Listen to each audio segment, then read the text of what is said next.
Hello and welcome to Out of the Fog. I'm Karen Hager. Each week at this time, we gather for spiritual conversation with enlightening guests, and I'm glad you're here. You'll find hundreds of episodes of Out of the Fog waiting for you to stream at anchor.fm/out of the fog and wherever you get your podcasts. Please remember to rate and review if you feel so moved. And you can look for me on Instagram and Facebook, where I'm Fog City Psychic. If you follow the hashtag Out of the Fog Radio, you'll be in the loop with all this radio goodness, plus photos of Maisie the puppy. How can we resist her? And jigsaw puzzles and knitting delight and more radio goodness. Now then, what can a 14th century English mystic teach us about living through times of pandemic and turbulence? Mirabai Starr is my guest today, and she's here to help us see how Julian of Norwich's revelations of divine love brings sacred feminine wisdom and an invitation to respond with an open heart in even the most difficult circumstances. Are you ready to meet her? Mirabai Starr is an award-winning author of creative nonfiction and contemporary translations of sacred literature. She taught philosophy and world religions at the University of New Mexico-Taos for 20 years, and now teaches and speaks internationally on contemplative practice and interspiritual dialogue. A certified bereavement counselor, Mirabai helps mourners harness the transformational power of loss. Her book, Wild Mercy, Living the Fierce and Tender Wisdom of the Women Mystics, was named one of the best books of 2019. And The Showings, a new edition of her contemporary translation of Julian of Norwich's Revelations of Divine Love, will be released in a few days. And this new edition features a foreword by Father Richard Rohr. Mirabai lives with her extended family in the mountains of northern New Mexico, and you can find out more about her and her work at mirabaistarr.com. Mirabai, welcome to Out of the Fog. Thank you so much, Karen. Thanks for the invitation. I'm very glad you're here. I wonder what your definition of a mystic is. Good starting place, Karen. Hello, everyone. I think you are, and most of you listening probably are mystics. Like, I want to get that out first thing, that we have this lofty concept of what a mystic is, and it's usually something completely other than what we think we are.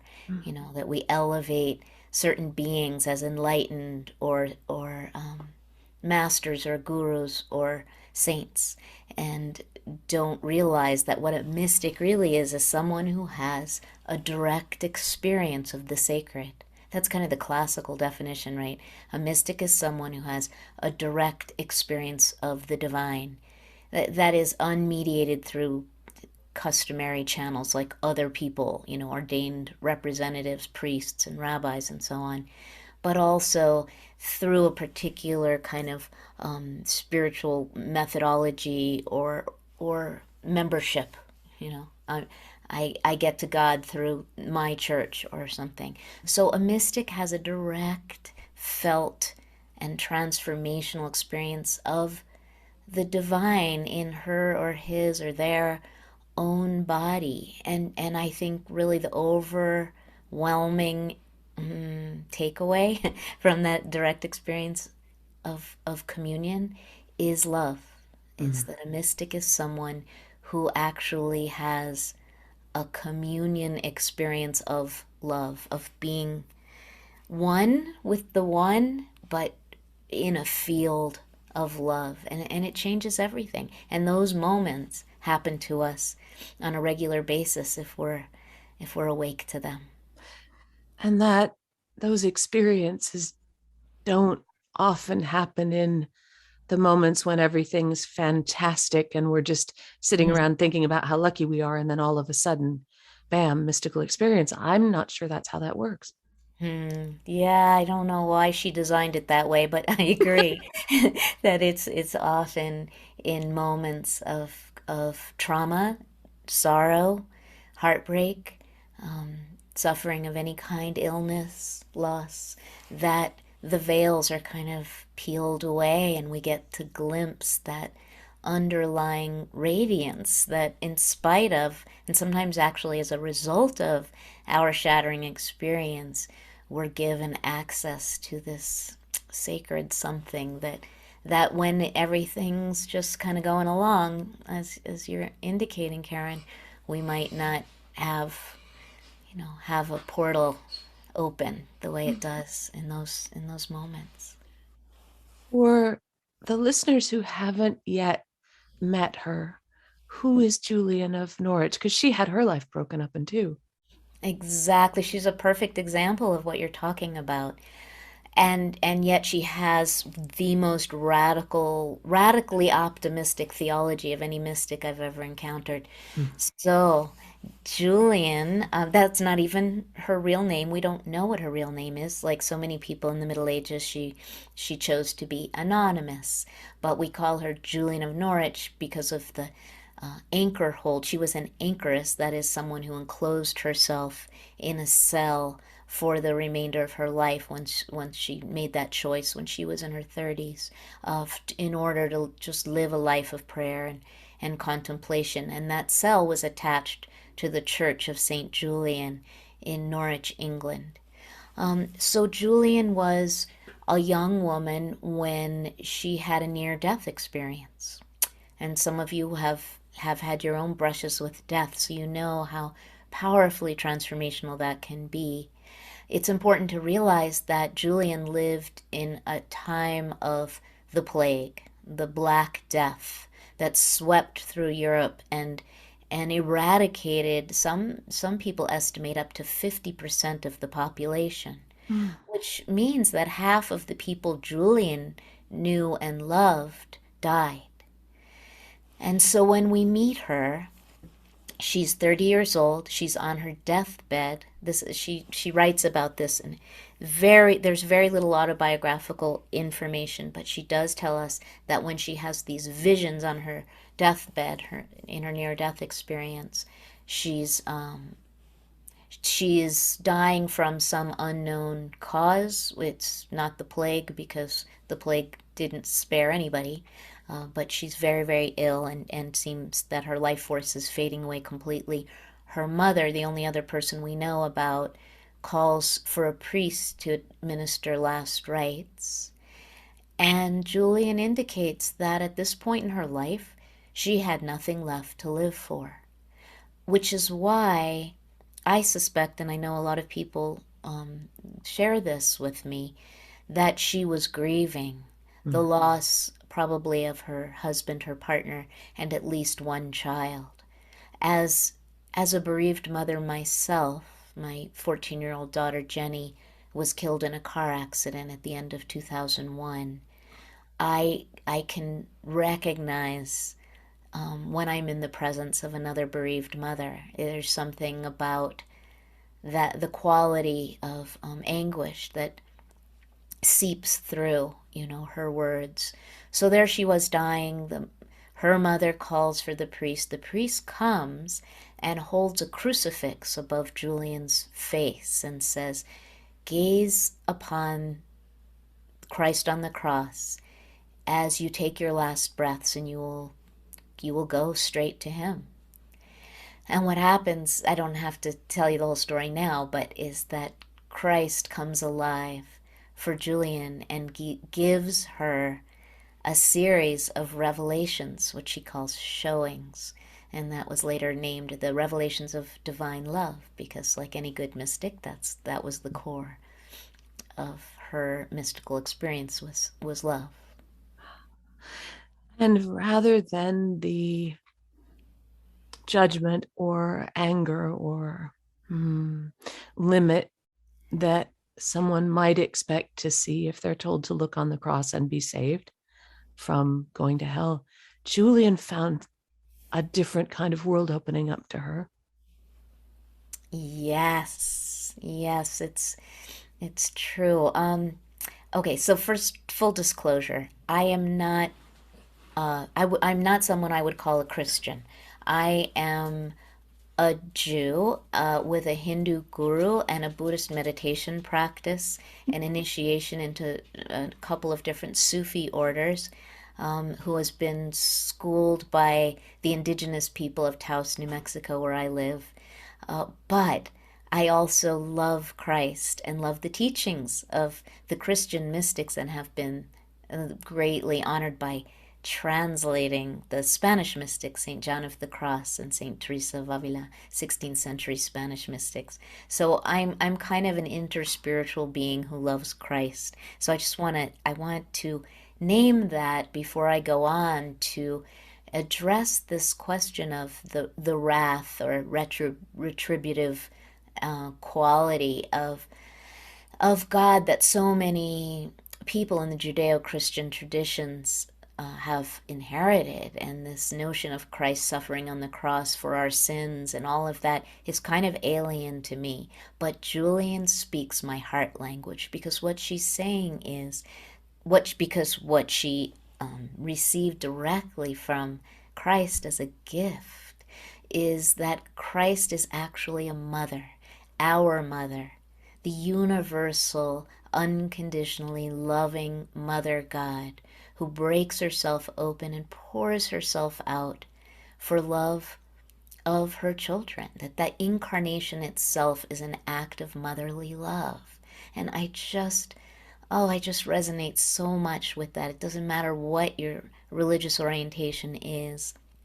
That great mother love is something I think people of all genders thirst for. And yes, the underlying message is you are exactly right, exactly as you are.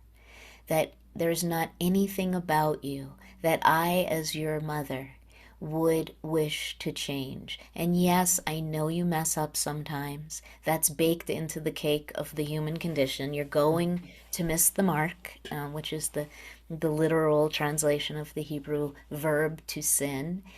And when you do mess up, you suffer the consequences of that mark missing. And it feels terrible, and you have to adjust and you have to make reparations, and all of that happens. It's a consequence of being in the human condition. So why would I, your unconditionally loving mother, then later in some afterlife punish you for what you've already suffered in this life? I love you, and I know you'll come home to me. Such a potent message. I'm thinking of the times we live in where we are not inward looking, where we are looking out, we're looking at ourselves in opposition to other people, we're looking at our differences and our reactivity. And it's hard sometimes to feel and hear that energy of the divine as mother, the divine accepting us, the divine kind of washing over, being part of everything that's going on. And this, for me, is part of why Julian's message is so powerful, because it's about a love that transcends all the hatred and nonsense and cruelty that we put out in the world. Yes, it's very encouraging to hear Julian affirm, because Christ the Mother told her so, that everything is rooted in this love, as she says, from before time began to long after anything we understand is over.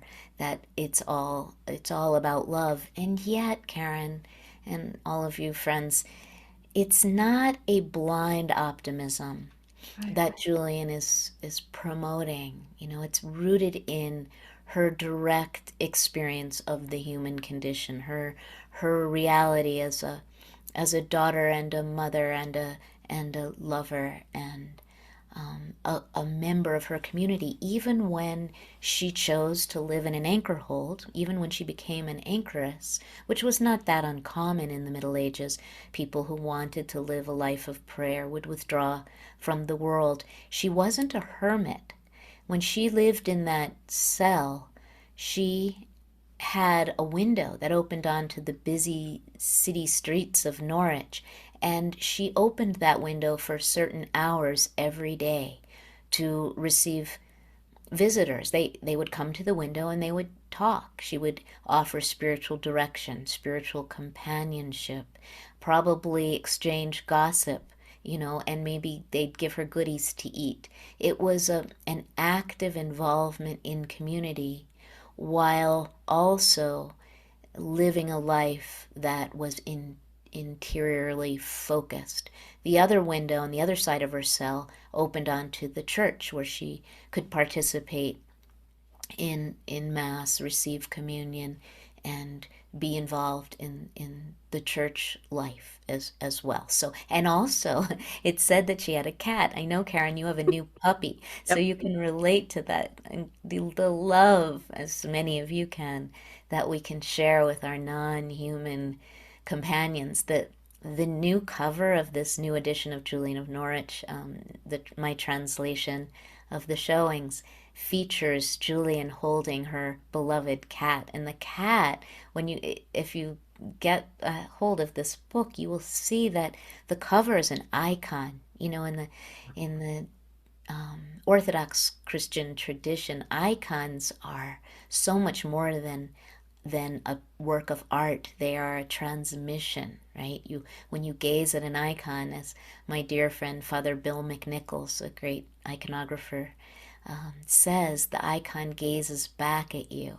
And on the cover of this new edition of the showings, Julian is gazing at you with this fierce feminine knowingness, wisdom, and courage and humor, and all of it in this single gaze. But the cat has an equally powerful gaze that you can share with. Oh, I love it. When she chose, so it was after those visions that she chose to make that commitment um to go into the cell. Is that right? That's right. Yeah, go ahead. Was it to spend more time in prayer and vision with those visions, or was it part of the way she might have thought her life was going to go anyway? That's a beautiful question. I've been thinking about that lately myself. I think it was because she needed time and space to unpack the magnitude of what she had been given. Mm. There were 17 of these visions, and when she first had them and she miraculously recovered from her illness, the first thing she did was she wrote them all down verbatim as she recalled them. And that's called, in the literature, that's known as the short text. But then she enclosed herself as an anchoress, I feel, largely in order to really meditate on each of these showings and the kind of evolution, the trajectory that they brought her through. And she says over and over again in this longer version that's called the long text, the one that I translated, that these visions, these showings were not given to me for myself, or not at least not for myself alone, but for all beings. And she took that charge very seriously. So that, I think, is why she spent all those years writing the long text and reflecting on each of these showings with a deepening wisdom over time. And I know that Marjorie Kemp, who's another, if we ever do an Out of the Fog series on English female mystics I have loved, I know that Marjorie Kemp writes about coming to see Julian, Mm. being outside that window and talking with her. There's a way in which, as I'm looking for things we can bring into our present experience, a present experience maybe of feeling a bit isolated, there's a way in which Julian, from that small space, was a light for other people, and other people were a light for her. How do you feel about the kinds of light that people who love the divine, who are seeking source, who feel who have mystical experience in their own life, how can we be a light for other people now? Mm. What a beautiful question. Yeah, this is, I mean, by any standards, our current age is um, incredibly tumultuous and challenging and fraught. And we are all plunged into a kind of chaos, a not knowing, a disintegration of all of the systems and structures that we've relied upon for any kind of sense of normalcy. But the mystics of all traditions invite us into the heart of unknowing, of the pregnant, fertile mystery as it unfolds, independent of our opinions on the matter, right? And so I think the first step for us to stand in the light that we are and that we can be for others is to be willing to not know, to look to the example of luminaries like Julian of Norwich, or the guy down the street at the 7-Eleven who you buy your Coca-Cola from, who has this look of knowingness and light in his face. You know, whoever. My point being that the great mystics and sages and luminaries are sometimes hidden and sometimes known.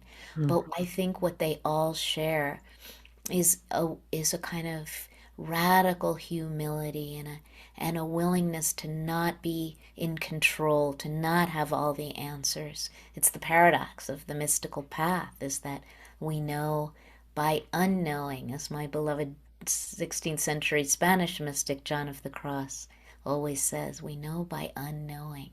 And this is our willingness to take the risk, to step into this field of chaos right now, of apocalypse, even with our hearts open, humble and willing to be together and be a source of love in this world without having it all figured out. I think there's something in that. And like all of this, it's not easy. There's a way of, I think, reading Julian and thinking about Julian like, oh, how easy. Oh, she's happy. Oh, it's all good. We're okay. And I think it's what she speaks into is the confounded difficulty of living simply, loving often, staying open, not knowing. It's harder than it seems. Hmm. Yes, she says at one point, kind of, I don't know, maybe three-quarters of the way, that Christ the Mother, Christ, at this point, she's just freely calling her Christ the Mother, says to her, it's not that you're not going to have a hard time, it's that you will not be overcome. And to just take heart in that you can do this. You were born for these times. You have exactly what it takes. In Jewish mystical wisdom, it says that the day we are born, we're imprinted with what is ours to do and be and bring to this world. We already have it. We often judge ourselves thinking that we don't have what it takes, that we're not enough, or that we're too much, or in my case, both at the same time. But it's exactly who you are, and this is what Julian says, is what you bring to the table right now. And that's why Christ said to her many times in the showings, all will be well, and all will be well, and every kind of thing shall be well. He didn't, she did not just say it once, but it was a triple. It was a Trinitarian message. There's a lot of Trinitarian concepts in Julian. All will be well, and all will be well. And in case you didn't get it the first two times, everything. If we can be present for everything and understand that all of it is sacred, then we are energized to actually step into compassionate action. It's not a spiritual bypass, it's not a way to check out of reality. It's a way to infuse what is with the best of our love and our hope and our care. As we look at the world and the state of the world, Julian's often depicted with her cat. She's often also depicted holding the hazelnut. And I wonder if, as I read through this, as I was looking through the book for this interview, I the hazelnut vision is one of the ones that's always spoken the most to me. Can you talk a little bit about the hazelnut and what it means?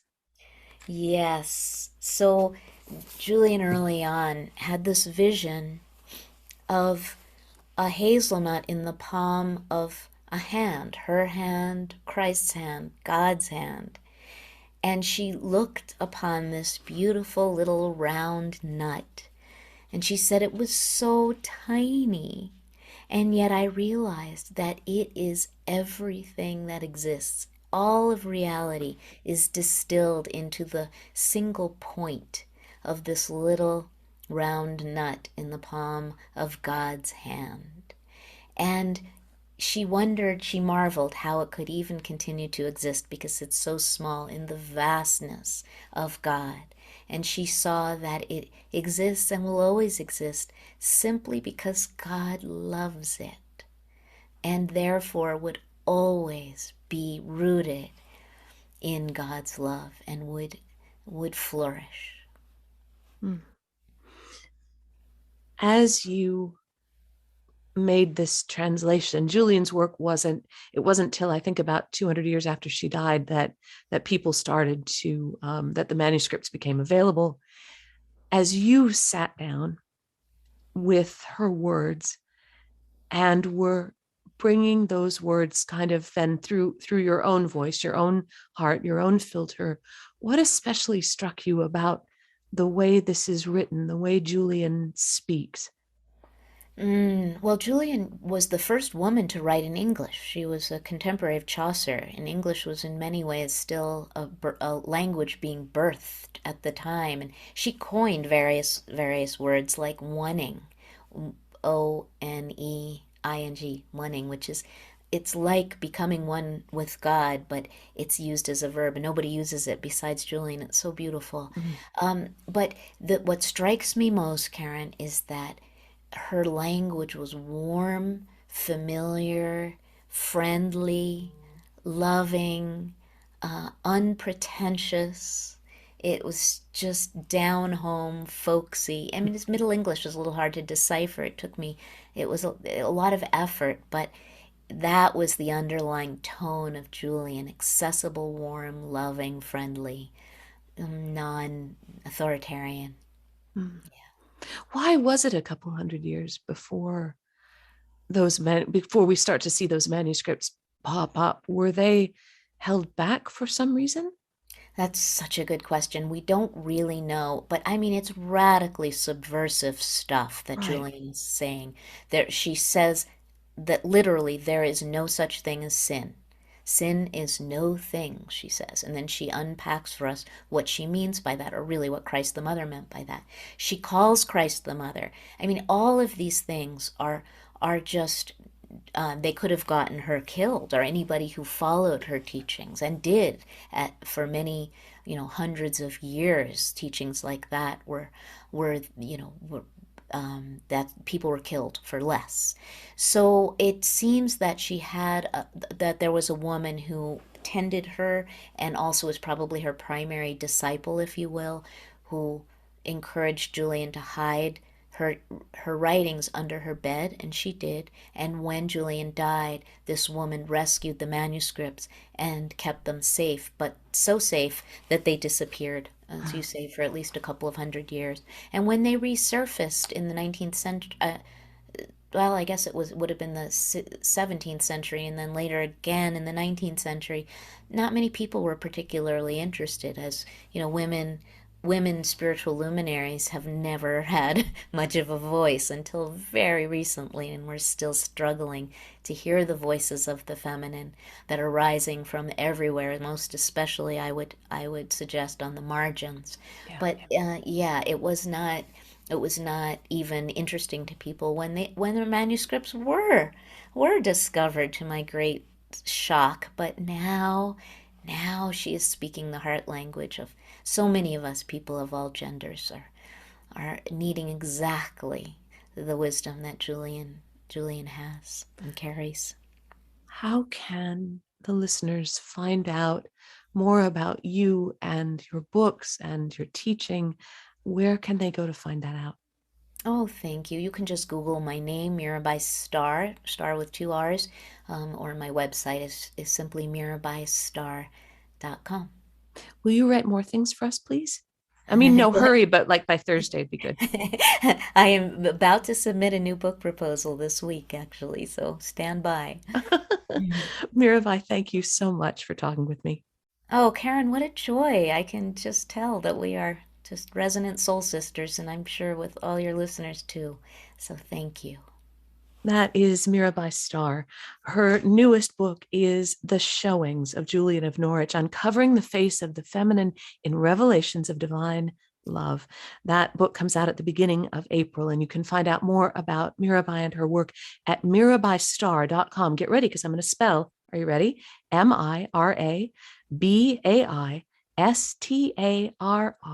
mirabaistarr.com. And of course, you're always welcome over at karenhager.com, where you can get details about upcoming classes and events. You can even book a private session if you're so inclined. Find me on social media, where I'm at Fog City Psychic, although really social media is just puppies. It's just all puppy all the time right now. And you can join me and my wife, Kathy, every month, the first Sunday of every month, for a free live 15-minute guided meditation that focuses on peace in our hearts and peace in this troubled world. That energy of divine love flowing through everything, no matter what it is, no matter how far apart we get from each other. That energy of divine love is like a stream that's always accessible to us. So if you'd like to gather with us once a month just to feel into that flowing stream, you can find details at openpeacefulheart.com. And thank you for listening today. Together, we are spreading a little more light in the world, and a little more light is always a good thing. Until next time, I'm wishing you peace.